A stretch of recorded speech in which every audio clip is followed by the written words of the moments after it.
I'm here at the spring conference of the United Kingdom Independence Party, where it's unveiling its broadest election manifesto yet for the May the 6th general election here in the UK.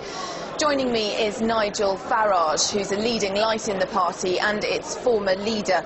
Mr Farage, thanks very much for talking to RT today. Now, you're launching your manifesto at this meeting, and the theme is straight talking. How did you come up with that? Well, nobody else is, are they? I mean, you know, we get lies and obfuscation, and when you listen to David Cameron speak, or Gordon Brown speak, or the other fella, Clegg, at the end of their speech, if you sat down and asked yourself, what did they actually say? What was the message they delivered? Well, I challenge you, it's very difficult to work out what it is. And there are lots of big issues that really affect Britain today, really affect people's lives, and what they're doing is they're sweeping them under the carpet. Oh, let's keep this out of sight. This is all much too awkward and difficult to discuss in front of the children. And what we're saying is that we are a straight-talking party. We want to talk about these issues. I mean, just for example, you know, we've had over the course of the last 10 years an increase in the population in our relatively small country of 3 million people. We're heading inexorably to a population of 70 million by 2020, but nobody wants to talk about it. It's all too awkward. Well, I can tell you, as somebody that travels around the UK by car and train, it's already a pretty overcrowded island, and they're the kind of things that UKIP is not frightened of talking about. So you're still standing on a platform of halting mass immigration? Absolutely. I mean, we happen to admire the Australians. If you want to go and live in Australia, you have to be somebody who is going to bring benefit to Australia, and they are very careful about the total numbers, and that's the kind of model that we'd like to see here. But of course, we can't do that all the while we're part of this political European Union, because what we've got is an open door to the whole of Eastern Europe, and not just the people that live in those Eastern European countries, but anybody that those Eastern European countries choose to allow to move into their territory. So, I mean, the thing is completely and hopelessly out of control. Most Britons know it, and they feel it, and they have a sense that something's going wrong, but if anybody's pressed, if the so-called big parties are pressed, they try not to have the debate. Well, we're going to make sure in this general election, with our 500 candidates, that we do have this debate. You've just started a fairly widespread billboard campaign which involves posters along major roads in the UK saying that 5,000 new immigrants come and settle in this country every week. Does that constitute a move to the right for you? No. I don't. I mean, you know, traditionally, talking about immigration was seen to be a right-wing issue.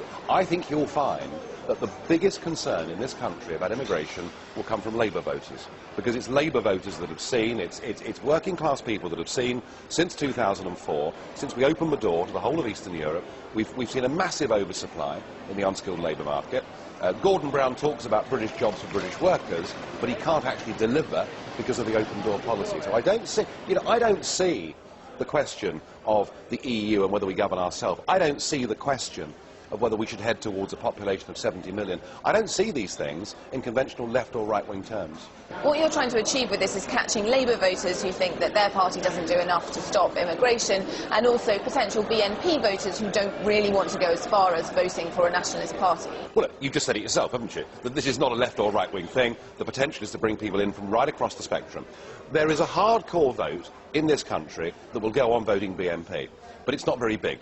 And it will do so on the basis of utter dislike and hatred of others, on the grounds of religion, race, ethnicity, whatever it may be. There have been people in the last 5 or 10 years who've been tempted to vote BNP. They've probably sort of held their noses and done it, because they wanted to stick 2 fingers up to the establishment. But when they see what UKIP's all about, they come to us. And in the European elections last year, there were hundreds of thousands of people that might have been tempted to vote for the BNP, but actually came and voted for UKIP. And I think that what we're doing as a party is we're taking this argument away from the extremists and getting it back into the centre ground of public opinion. And in many ways, it's perhaps our finest achievement over the course of the last year. And do you want to be a party that bases yourself on these immigration-related issues? We want to be a party that bases ourselves on one thing and one thing only, and that is in putting the interests of this country and this country's people first.